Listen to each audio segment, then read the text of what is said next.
సాగరా రే ఏం చేస్తున్నావురా? ఏం చేస్తున్నావు? కొత్త రకం పడుకోవడం అది. అలా కూడా పడుకుంటారు రే. ఇంక ఫ్యాన్ ఎందుకు రాలేటప్పుడు ముఖం మీద కుర్చీలు కూడా కప్పుకుంటారని, తలగలు వేసుకుంటారని విన్నాను, కానీ ఇలా కుర్చీలు కూడా కప్పుకుంటారన్న కొత్త విషయం ఇప్పుడే అనుకున్నాను రా. తీయే ఊపిరి ఆడుతుందా అలాగా? ఇంక ఫ్యాన్ ఎందుకు? ఫ్యాన్ కట్టేసుకో అయితేని. ఎవరు రాకపోతే అంతేనోరా, ఇంకా ఊపిరి ఆడుతుందా అలాగా? ఊపిరి ఆడుతుందా అసలని? ఆడుతుందా? ఏం ఆడుతుంది? ఏం చెప్తావురా?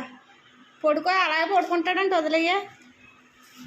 తలగలే రేపు నుంచి నువ్వు కూడా వేసుకోటి, గొడవ ఉండదు. నేను ముసుగు వేసుకోలేను, దుప్పడ కుర్చీలు కానీ నేను వేసుకోలేను. అంటేనే అదేంటంటే కుర్చీలో తలగడ తీసేసాను కదా, కింద పెట్టాను కదా, కుర్చీ ఎంత ఖాళీగా ఉంటామని ముఖం మీద వేసుకున్నాడు అన్నమాట. బాగుందరే. ఇదేంటి ఇలా పడుకున్నాడు, ఏటి పడుకున్నాడు లేదని చూస్తుంటే ముసుగు వేసుకుంటున్నాడు.